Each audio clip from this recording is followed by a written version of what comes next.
ژوند هم کله کله هغه خبرې شي چې په ډېرو زړونو کې لکه اغزي وټوکېږي.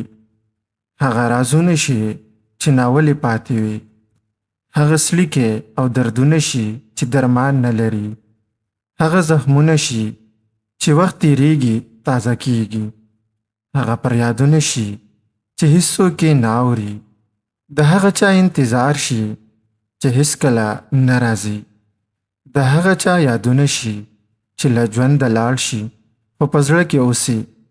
هغه ساړه ساړه اسویلي او سوي سوي آهونه شي چې له دردېدلي او سوي زړه راپورته کېږي او بې اختیاره له خولې وځي. هغه نیمګړی او تږي ارمانونه شي چې د زړه په شاړه او ویجاړه دنیا کې پراته دي. هغه اواز شي چې د مات زړه له تله راپورته کېږي او د مات انسان له خولې وځي. د هغه اوبه زړه فریاد شي چې د اوښکو په بڼو له سترګو څڅېږي. هغه سوي چغې او ارماني سلګۍ شي چې په چا پسې یې وخي خو د هغه تر درده نه رسېږي. هغه اوښکې شي چې په چا پسې بهېږي خو هغه یې نه ویني. هغه خاموشي ترې جوړه شي چې شور یې اسمان ته رسېږي.